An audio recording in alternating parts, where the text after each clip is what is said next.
Isso. Foi despretensioso. Interessante. Essa coisa que a doutora colocou, que aí chega a mulher com 3 crianças, os meninos quebrando É, tudo dentro do escritório, ela é isso. desorganizada, chega atrasada e dizendo que se colocando como vítima, dizendo que o marido a traiu e etc, etc. Né?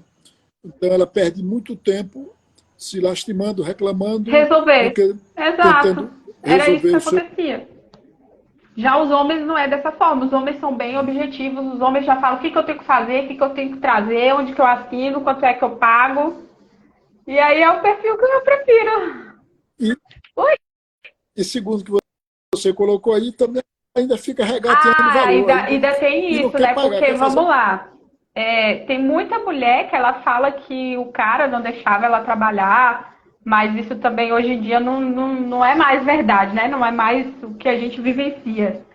Ou simplesmente ela não acha justo ela ter que pagar o próprio advogado, ela quer que o cara pague o advogado dela. E ainda tem essa questão, né? Então, assim, a maioria das vezes é o homem que tem o Ela, dinheiro. Oi?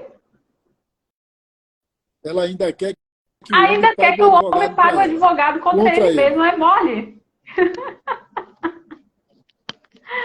Acontece isso demais. E aí eu falava, ah, não, gente, por favor, eu tenho mais o que fazer, o meu tempo é precioso, eu não gosto desse vitimismo, porque eu estudava de dia, trabalhava de dia, estudava de noite, eu paguei minha faculdade, sabe, eu nunca dependi de ninguém, meu pai me ensinou a ser independente, não que eu não tenha pessoas para me ajudar, eu tenho pessoas que eu posso contar, mas graças a Deus eu nunca precisei.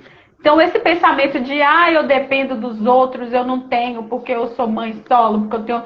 Não gosto desse posicionamento, né? Porque não foi a forma que eu fui criada. A forma que eu fui criada é, o que eu tenho que fazer? E ali eu vou subindo na minha carreira, né? Eu já fui auxiliar de dentista, eu já trabalhei em loja de celular, aí depois entrei na faculdade, já vendi bijuteria. Nossa, já fiz muita coisa. Então eu entrei na faculdade, no meu primeiro ano de faculdade, eu já fui estagiar. Aí eu trabalhava o dia inteiro nesse escritório e de noite eu ia para a faculdade. Então eu odeio o vitimismo, porque eu estudei escola particular, eu paguei do meu bolso, eu me virei. E se eu conseguir, qualquer um consegue. Não tem nada de especial na minha vida. Olha, vocês que estão aí nos acompanhando, pode, se não quiser mandar pergunta aqui ao vivo, pode mandar para o nosso WhatsApp, que a gente coloca para a nossa doutora aqui, a maior advogada. Aproveite a oportunidade, que esta é a maior e para não gerar ciúmes, mas é a maior advogada online do Brasil. Eu tenho muitos alunos, muitas alunas advogadas, a doutora sabe disso, mas o seu nome está ranqueado como a maior advogada do Brasil. A maior em termos de clientela, de inserção nos aplicativos, no TikTok, no Kawaii. Só No vejo você TikTok aí eu já tô bombando, com né? 500 mil Bombando. seguidores, né? No TikTok. No Quai tem uns 600 mil, mais ou menos. Aqui no Instagram onde tem menos, porque o Instagram fica tentando me boicotar. Meu processo tá lá, correndo na justiça, que eles me derrubaram uma vez. Entrei Aí com a você ação, fica aí devolveram pensando, minha conta. isso aí, ah, ótimo, maravilha, isso é muito bom. É bom saber. Emily, ela está aqui com a outra pergunta, ela está aqui deslumbrada com a sua desenvoltura verbal, sua loquacidade linguística, né?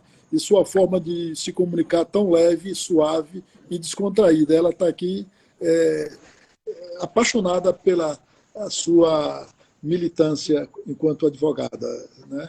Ela também é uma pessoa de grande luta, de grande batalha e está assim em êxtase vendo uma pessoa como você, tão jovem, né? E com essa garra e com esse número de seguidores, né? Isso é que é muito importante, não é, Emily? Então você faz a próxima pergunta, a doutora.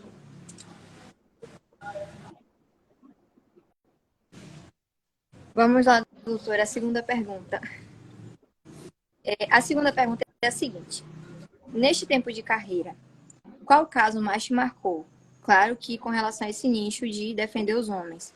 De todos os casos que você já atuou, qual que mais te marcou? Vou dar espaço aqui ao professor para que É você possa difícil responder. porque como eu já lido com casos bem complexos, todos acabam sendo assim, cada dia a gente acaba vendo uma loucura diferente do judiciário, né? Então, mas teve um específico que a mãe fez uma acusação falsa contra o pai, de uma violação dos órgãos genitais. Eu vou falar a palavra correta aqui, porque senão o algoritmo do Instagram acaba derrubando a gente, mas assim, e era tudo mentira. Então, a psicóloga fez um laudo dizendo que não tinha nada, o corpo de delito constatou que não tinha nada, o médico constatou que não tinha nada. Esse pai ficou impedido de conviver com essa filha queria morar com o pai, porque ela era agredida pela mãe, sofria violência psicológica, fugiu de casa e, assim, praticamente nada é feito a favor do pai. Então, foi uma situação que me marcou. Teve uma outra também, que acaba que as situações que marcam a gente são as mais cabeludas, né? Teve uma outra de uma criança que acabou sofrendo violação, essa sofreu de verdade, pelo próprio meio-irmão, e aí a mãe, por medo de acontecer alguma coisa, escondeu, e aí a gente teve que entrar pelo meio para poder tentar resolver essa situação. Coisas tristes, né? Que a gente acaba pegando ali e outros advogados não querem pegar, e são situações bem complexas para a gente resolver. Os homens, eles sofrem muito preconceito, porque se uma mulher abre a boca, ele já está condenado. Então ele procura 1, 2, 3, 4 advogados, ninguém quer defender, acaba chegando para mim. Como eu sei que as falsas acusações elas são recorrentes, então eu sequer questiono.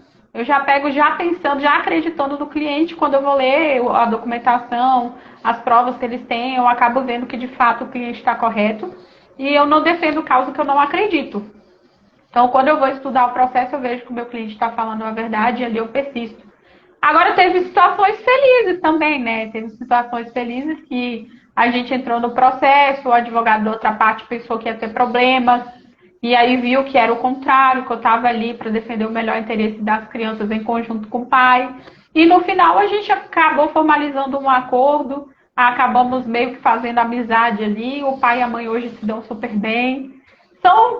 Porque muitas coisas, assim, eu não posso contar, porque processo de família corre em segredo de justiça, né? Os meus clientes, eles são pessoas discretas, eles são pessoas que eles não gostam de ter a vida exposta, ainda que eu não cite os nomes, pessoas próximas, pelo conteúdo da história, acabam sabendo de quem que a gente está falando, né? Então eu evito muito de contar histórias, a não ser quando eles me permitem. Eles falam, não, doutora, vai lá e conta para que outras pessoas saibam, porque outras pessoas podem ter vivenciado alguma coisa como eu, para prevenir.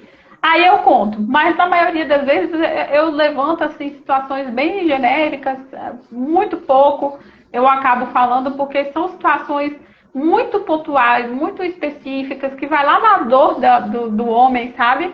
São situações que marcam ele para o resto da vida, e ele não quer ficar remoendo aquilo. Então eu evito de contar, né? Assim, os advogados, quando a gente se encontra nos bastidores, que passam por situações parecidas e aí meio que não sabe o que fazer, é claro que a gente acaba compartilhando ali um conteúdo até para ajudar outras pessoas.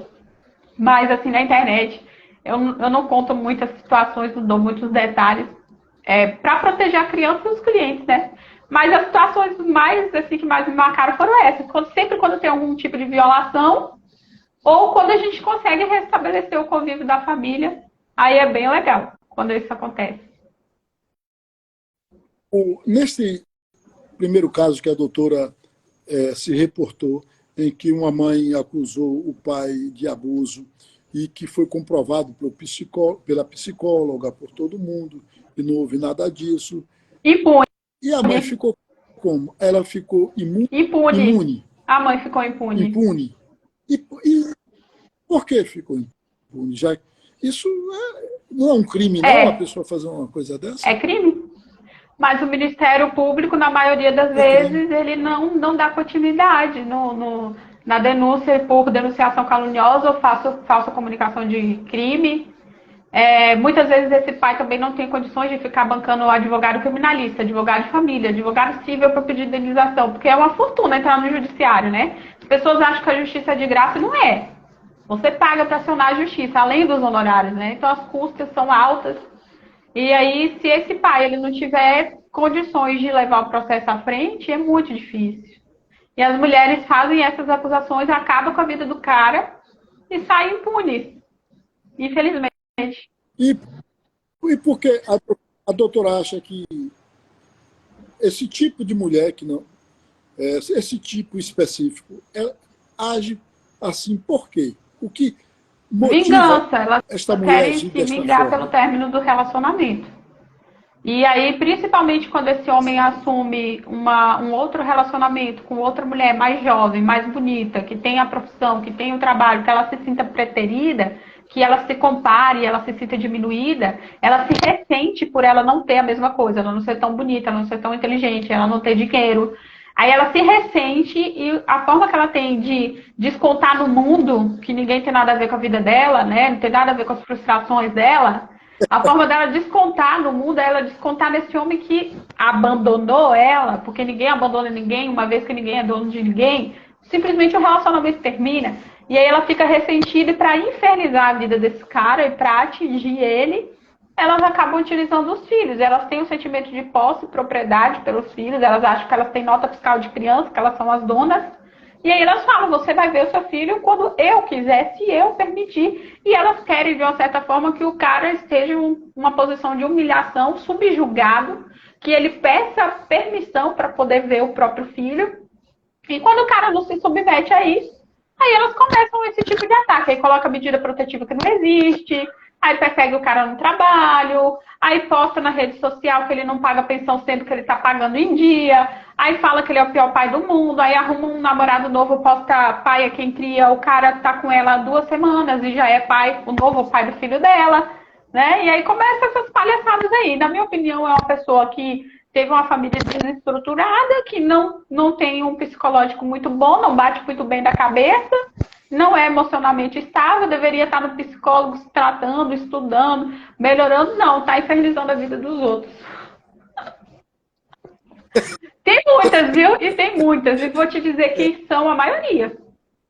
A maioria das mulheres hoje em dia, no divórcio, parece que elas, sei lá, perdem completamente as estruturas, tem que ser estudado.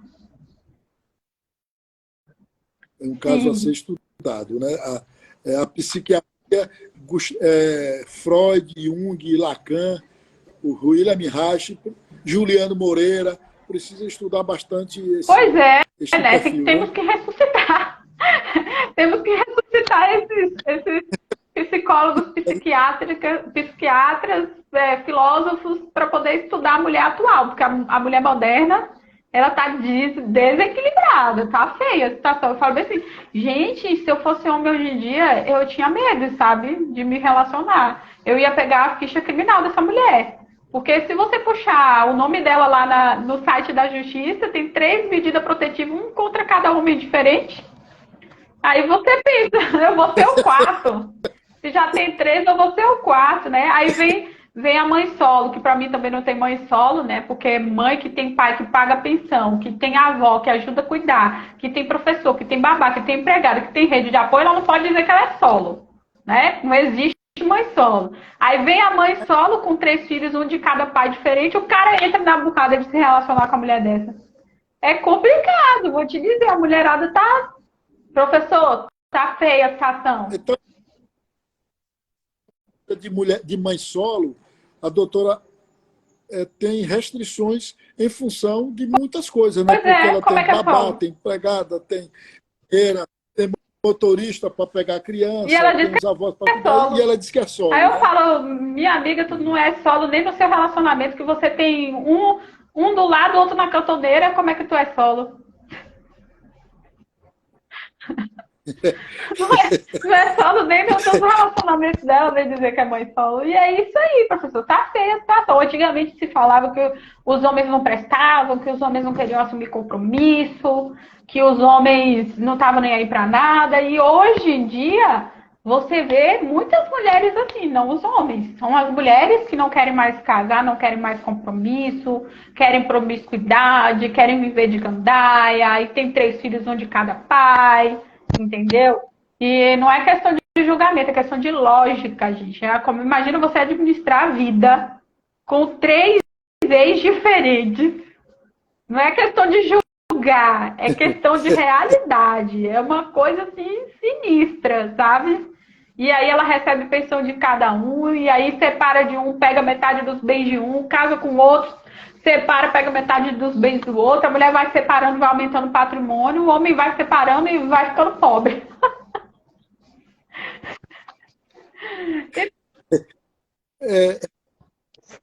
Doutora, e essa questão existe, alguém já lhe procurou, algum homem, dizendo que a mulher fingiu que apanhou, ela se jogou numa escada ou dia. numa porta, se contundiu? Todo dia. Isso aí é o roteiro padrão. É o roteiro padrão da mulher que não se resolveu com o término do relacionamento. Primeiro, ela começa a difamar o cara, falando que o cara não presta, não trata ela bem, que é um folgado, que não ajuda dentro de casa. Aí, se não funcionar, ela vai para a parte 2. Aí, a parte 2, ela pede separação e ela quer ficar com tudo. Ela quer ficar com casa, ela quer ficar com carro, ela quer a guarda unilateral das crianças e ela quer uma pensão de 50% do salário do cara. O cara vai sobreviver de quê? Não sei. Aí, se não funciona, aí ela vai para a terceira parte. A terceira parte é o quê? Vou arquitetar uma situação e vou pedir uma medida protetiva. Aí ela se arranha, aí ela se bate, ou então ela inferniza tanto o cara, até o cara perder a razão e xingá-la. Porque é natural do ser humano, você se exalta, em algum momento você vai explodir. Então, se 2 mulheres, uma fala desaforo para a outra, uma xinga a outra, não vai dar em nada. Agora, se um homem xinga uma mulher, se uma mulher xinga um homem, também não dá em nada. Agora, se um homem xinga a mulher, meu amigo, aí já é suficiente para pedir a medida protetiva. Ela vai lá, pede a protetiva, sem uma testemunha, sem um print, sem uma vírgula, sem nada. Aí o judiciário, os delegados, promotores, porque tá cheio de campanha na televisão, miraculosa. Aí ele vai lá e fala, vamos proteger essa mulher, a santa mãe solo.